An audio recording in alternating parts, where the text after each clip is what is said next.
Max and Samson, Yeah, let's right away start with quickly.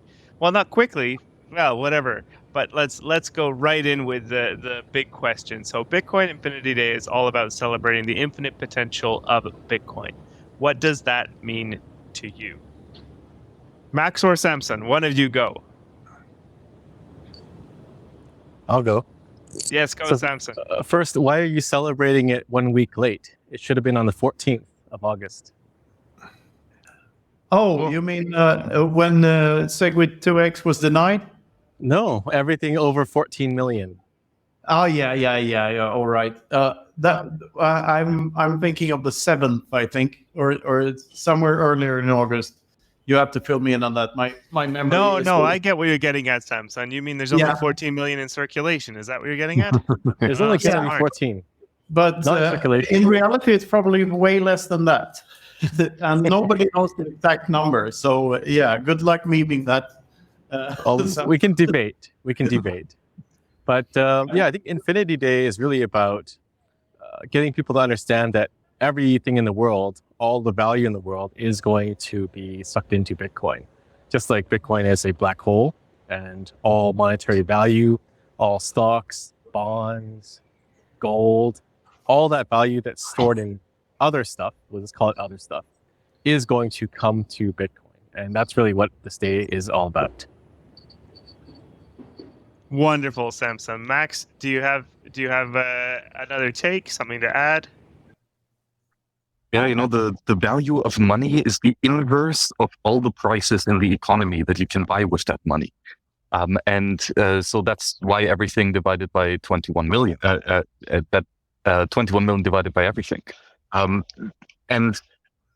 We're basically celebrating the hopeful soon advocate of Bitcoin as a unit of account, where we can actually denominate our prices in Bitcoin. And so far, only a few courageous entrepreneurs are doing it, and hopefully they shall be rewarded for that courage adequately. But in the long run, this is definitely going to be something for everyone. If the least volatile and the most globally applicable measurement of productivity and wealth is going to be Bitcoin, and that is something to be delighted about, because having a good measurement for the economic activity is vitally important. So just think of all of the insane amounts of malinvestments caused by meddling with the fiat money system, and all of this being channeled to the areas of life where they're actually most needed. With the people most deserving it, and that's the vision of everything by 21 million, and we're gonna get there sooner or later. So we just have to work to make it a bit sooner. Wonderful, Max. Hey, Jeff, I feel like we didn't actually get your answer to that question either. What does everything divided by 21 million mean to you? Yeah. More than just the economic piece, but the economic piece that Max and Samson talked about. It by the way, seems so simple that I have a hard time why it's hard for people. Every economist would tell you prices fall at the marginal cost of production. They know that. They also know we have exponentially increasing productivity, meaning prices should be falling exponentially everywhere.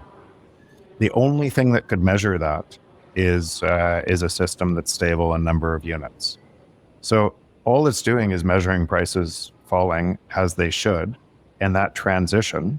That's why when people say you understand Bitcoin at the price you deserve, right? It's that transition. If Bitcoin, and I'll say the only if Bitcoin stays decentralized and secure, then the other things are inevitable. Absolutely inevitable. There's nothing that can stop. There's things that can change timing. There's going to be a whole bunch of people getting rug pulled by debt and everything else. But it is absolutely inevitable that it reprices everything if it stays decentralized and secure. Yeah, and I know Max, you have some. You're not entirely convinced that it's going to stay that way. I saw another talk with you. I think it was with Valis, where you made the case for Bitcoin might not be, might run into problems in the future, but still it's worthwhile to fight for it. Just the notion of us having a chance at creating this thing is worth devoting your life to it for. Can you expand on that? Yeah, exactly. I think that's probably the case with anything complex enough. If that you look closely at it, you see all the places where it's not perfect and where things could be a lot better. And Bitcoin is very much not an exception to it. And that was the part of the main feedbacks that Bitcoin got in the early days. This doesn't scale. This isn't private. And those aren't empty criticisms. They are spot on. Bitcoin sucks on these aspects very, very, very much. And it's a ridiculous idea to begin with, and to actually attempt to deploy it on a global scale is kind of crazy. But I guess that's why the early adopters of Bitcoin seem to be kind of crazy, because you need that creativity and courage to even give that a shot to see if that's actually something that could potentially work in the future. And once you have these constraints, you can try yourself to still make it work despite all of these constraints. And that is a lot of friction, and that's quite difficult, but it leads to amazing results, like the Lightning Network or like Taproot.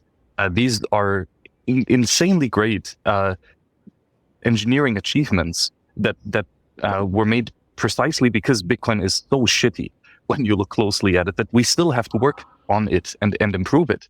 Because if we don't improve on it, it has no way of working. So Max, can I jump in, because I have a very different take there, and I think is important. And Me too. I think if Bitcoin didn't change one bit on the protocol layer in layer one, it didn't change at all from now. It's inevitable that this changes. The world moves to Bitcoin, and things move on second and third layer of Bitcoin. Inevitable, because they'll be solved better. There is no economic reason whatsoever to introduce an oracle problem into the base layer. It should be solved on the layers above that. So there is no economic rationale I can see. But here's the thing with humans: they always want to tinker, and they're terrible at seeing second and third order consequences of their tinkering. The rigidity of Bitcoin base layer is its strength. It forces the things on the second and third layer, and I think the only risk I see, the only one, is because humans are terrible at predicting the second and third order consequences, and they want to tinker. You'll have something come in that could have consensus. So that's and risk the protocol layer, base layer. But other than that, that's and that's why I'm so firm in this camp. I'm sorry to cut you off there, because it's us that protect this. That's what's so important. And I'll jump in quickly. I would to say agree with first of all, Samson, you said you had another view? Yes, please. Well, I agree with Jeff. I think Bitcoin is pretty much perfect, and there will be things that need to be fixed. There will be bugs. Some developers introduce them sometimes, and they need to be fixed later. But in general, I would say the design of Bitcoin is pretty much perfect. If you look at it, you have to constrain the design space some way. If you can modify Bitcoin in every axis, then you get all the shitcoins again, right? So there has to be some constraint on some way to make it work at a planetary level. And I think the design of the scalability of the base layer is that right sweet spot compromise where you have a good amount of throughput for a settlement network, which enables all these other layer 2 and layer 3s, but it's still runnable by the ordinary people. And I agree with Jeff too. The biggest danger is ourselves. If we resist the temptation to tinker, we should be okay. But who knows? 50 years, 100 years later, there might be a group of people with a very strong consensus to tinker again, and they've kind of forgotten the lessons of past, and then think how many Bitcoin maxis from back way in the early days decided to change to create more power, right? To tinker, and look at what that did, and look at those people that were Bitcoin Jesus, or their ego got to that. They had a huge following, and they thought I can do this and so that seems to be the only risk of this network. Yeah, but it's also like a huge strength, because I mean, Jeff and Samson, the arguments that you're making, if you would have made them 6 years ago, we didn't have SegWit. Second layers, for all intents and purposes, were not really possible without the transaction malleability fix, or at least an order of magnitude more difficult, right? So and same with Taproot. A lot of things are possible now with Taproot that simply are not possible without it. And to arguably, in order to make Lightning actually work, we need something like LN symmetry, which is yet another soft fork that we have to apply to Bitcoin. Yes, these are all tinker ways of trying to change the system, but they're for really, really good reasons, because Bitcoin without SegWit does very much not scale, because most things are not possible.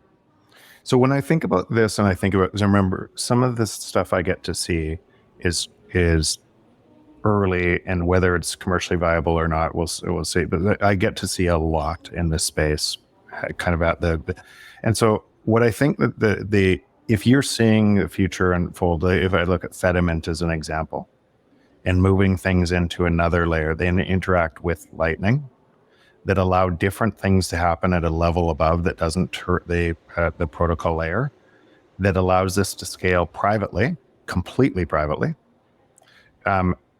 almost infinite scaling ability into something like that sits on top. Those things now, if you didn't understand where that was going, and you thought you had to solve that problem in the base layer, I understand why people could get confused.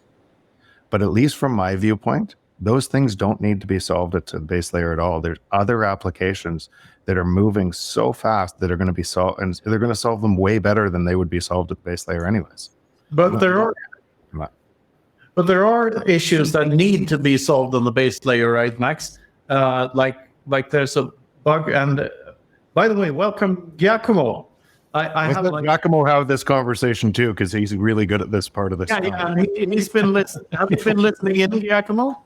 Yeah, I've been listening, and getting me into this conversation early is a good way for you to avoid my main criticism against this holiday, which is that in terms of Satoshis, the limit is not 21 million, but it's 2.1 quadrillion. So I would like to celebrate on 2 of January, 2.1, but then that would be too close to the 3 of January, which is already the Genesis Day. So, okay, you win this time, and we will celebrate. Okay. All right.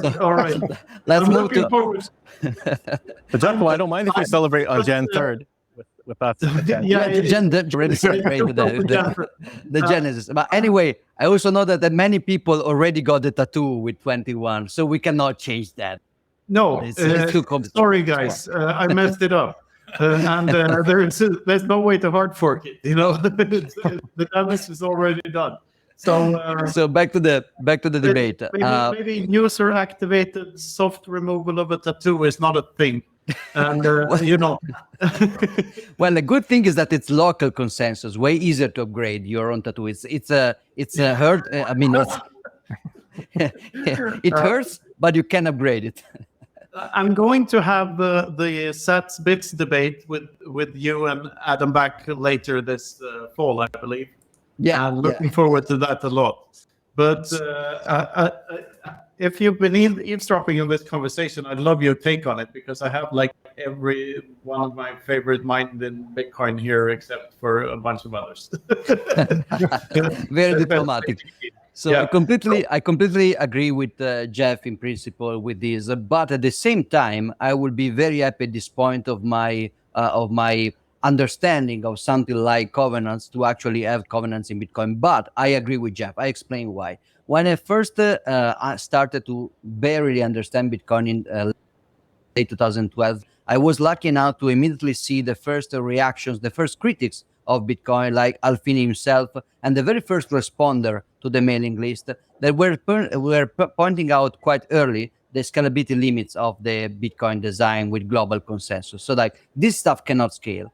And Alfini already provided immediately in 2009 the solution to that. It is, okay, but if we add a trustless, censorship-resistant settlement layer, then on top of that, even if trusted third party are security holes, we can still scale these trustless layers with everybody else. So in my mind, back in 2012 and 13, it was already like, okay, UTXOs will be owned not by traditional banks because they can just use PayPal. They are already framed in the regulatory framework. But the new entities like darknet providers of liquidity will just have, just like the Pirate Bay, just like the Silk Road, this kind of permissionless providers will just have to use one UTXO, and they will share on top of it the accounting of internal shares to infinite amount of users. That will scale. It's not perfect because every time one of these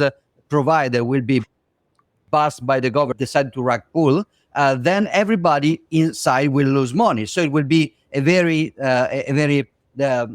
painful process. But eventually, trust can still have a role in scaling as long as you have the basement layer. In eGold, you cannot eGold cannot really sustain a government attack because on eGold, the base layer is already very vulnerable if the government comes and just takes the gold. So you cannot do that. With Bitcoin, you can have this trustless layer and trust on top. When Lightning was first proposed, I had like a struck of lightning because I understood that Bitcoin is already possible with that Alfini kind of future, which has a lot of problems, but also a lot of improvement toward the current situation. But on top of that, you can do trustless UTXO sharing among users, which is just 2 users, if you think about the very first implementation of channels, or more users, including 3, 4, 10, 11 users if you go to channel factories, hierarchical channels, or new ARC constructs, or stuff like that. Of course, you can do a lot of these things, and on top of UTXO sharing, you also have trustless or semi-trustless routing, which is another layer on top, because now you have local consensus among people, which is trustless, and you can route across this local consensus with different model of trust. So this, I think we already had like a great working solution.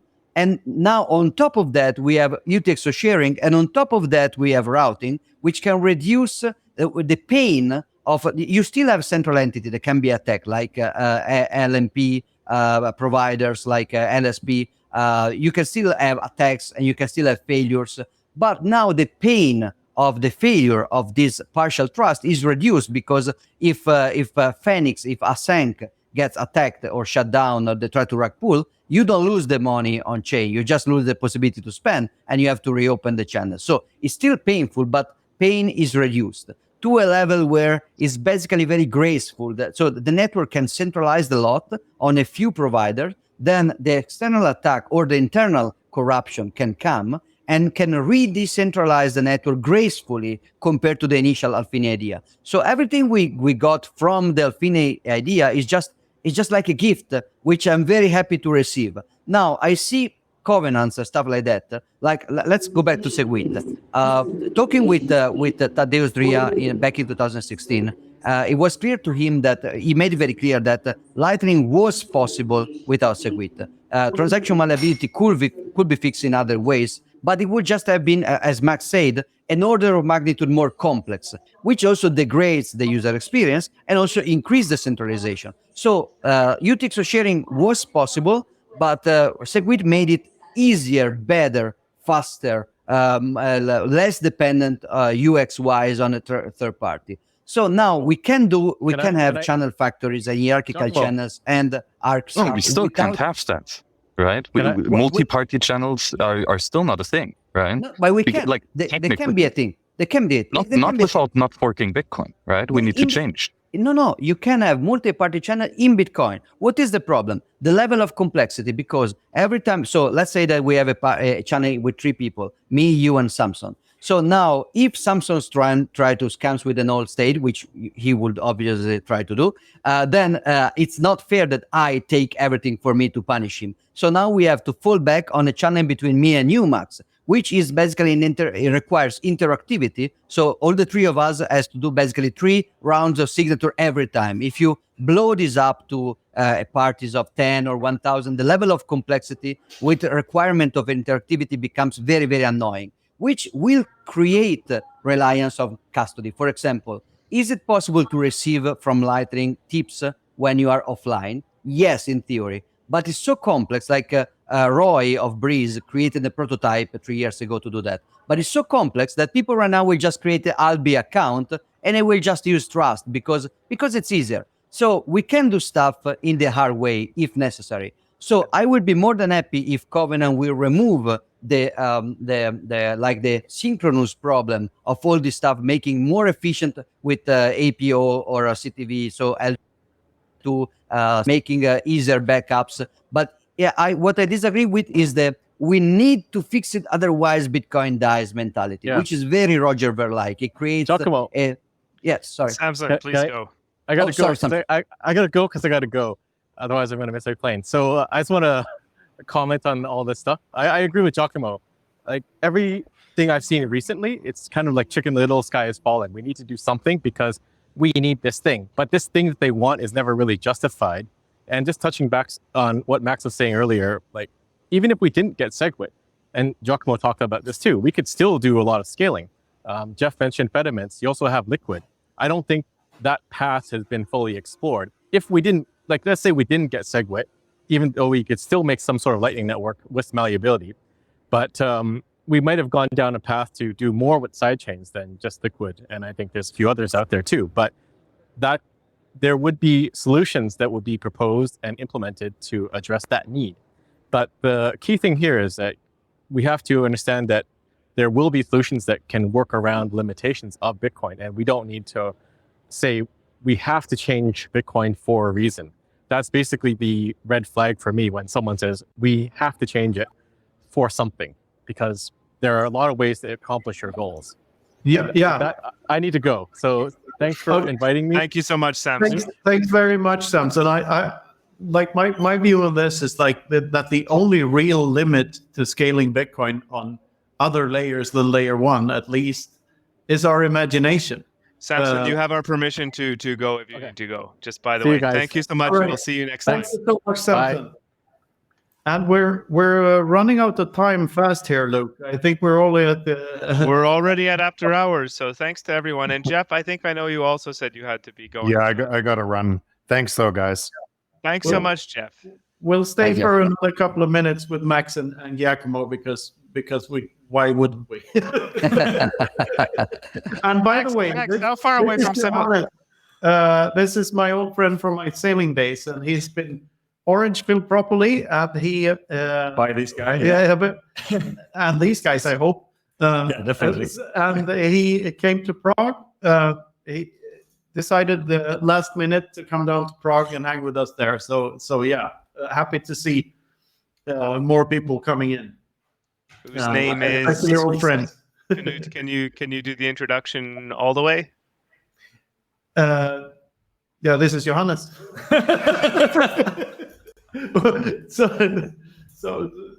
So what is the other introduction you want me to do, Luke? You do it. No, I meant private keys and everything. I We meant want can you more say details. his name? That's what I meant. Johannes. His name is Johannes. Yeah, but Johannes. you didn't previously. I didn't? All right. Well, Already beyond names. The names are so fiat. You guys. yeah. I already ruined this OPSEC. By the way, this is, speaking of OPSEC, this is Christian's actual license plate. Can you believe that? Isn't that wonderful? Yeah, where were we? Well, Max, I wanted to know how far away from civilization are you actually? Still close enough to get the internet, but About 2-hour hike. Perfect. Well, thank you for joining us. It does look lovely. It looks a bit windy and cold, but that's Europe these days. Yeah, but still a blast. Actually, I shouldn't dox what continent you're on. South America looks lovely right now. Yes, the bush is indistinguishable wherever you are. Wonderful. Hey, so I think we're officially in after hours. So I think this has been a wonderful time. I don't think we're going to quite wrap this up or anything, but I actually am not fully. Did we actually ask you, Giacomo, what does Bitcoin Infinity Day mean to you? I don't think we asked you that question. Oh, I answered at the very beginning. For me, did? It means a defeat, basically cultural defeat, because I wanted really to push the 2.1 quadrillion change. Yeah. Now, Yes. Knut made it impossible. So to me, it means a Don't make him do cultural it defeat again. that I will accept humbly. Yeah. You don't have to do it again, Giacomo. But Knut, okay, what's next, Knut? We're sort of on the clock here because there's a steak dinner planned here in Stockholm as well. I would love to stay for another hour with you guys, but unfortunately we'll have to wait until Riga, but we'll all meet up there, right? And we'll continue all the conversations there. It feels like this last hour just escalated in brain power to some astronomical levels here. And I'm next very time happy. that we discuss this, Knut, let's also bring back your point about time clock overflow or block number overflow and the need to change something, because I think that's very important to address as well. And that's probably some of the limit of my position is also the fact that we cannot really just run core forever. So I'm super interested to discuss it again. Extremely interesting problem because it needs to be solved somehow, and we don't know if Bitcoin sort of ossifies into this robust thing before that, so it simply cannot be changed. Just a small teaser. I think that there is a difference between consensus ossification and actual software ossification. So consensus is something like an abstraction on actual software rules. As you said, so I don't think that our agreement right now really includes a system killing overflow bug. So I think we could fix that without changing the consensus in a way, but that's another discussion. Yeah, I hope you agree, or at least agree to disagree, Max. My main point is just that there's so much work to do. That's the thing, that's for sure. How exactly we apply it and what things we have to work on and how exactly, that's a whole different can of worms. But the fact that if we just walk away now, Bitcoin isn't good enough, I think that's very much true. So I think that's a positive outlook. It won't be boring. We'll continue to have lots of parties and lots of calls and lots of conferences to pretend like we're actually working on it. And we need wizards to make it fun. That's the point, right? So I think this is the end. I think this was a fantastic. We're at 4 hours and 20 minutes, 21. So I'm not actually making a meme number here, but I know this is fantastic. It feels like time's gone by. Yeah. Well, Knut, we'll leave that for another time. But hey, first of all, thanks to all of our guests, and I'll give a special thanks as well, Giacomo and Max, for hanging out with us after hours. Much appreciated. And if anyone would like to support the show, the best way you can do that right now, if you're listening and with us on the stream or listening to the replay, please do subscribe to the new YouTube channel. We've just moved to create our own new brand, which we really think is important for us at this stage. You feel free to also send us some sats. Use Fountain to send us value for value. We're on Geyser Fund. We're on Patreon if you want to send us some dirty fiat. All of those things work. We welcome it. It's up to you. So thank you so much. But the conversation continues. This is the Freedom Footprint Show. We're into year 2. So thank you so much for joining us and for all the support. I feel like that's it from me. So, Knut, anything else? Yeah, there was an important point there about this show being repeated. So this fantastic 4 hours with all these fantastic people will be available online afterwards as well. And YouTube is probably lying about our viewer numbers because this is like the best show ever. So I don't believe it at all. But we'll probably boost them by uploading this into foreverness on, if not YouTube, then some other Yeah, master. So thank you very much, guys, and arrivederci, and see you on the internet and at the conferences. Looking forward. See you soon. Thank you.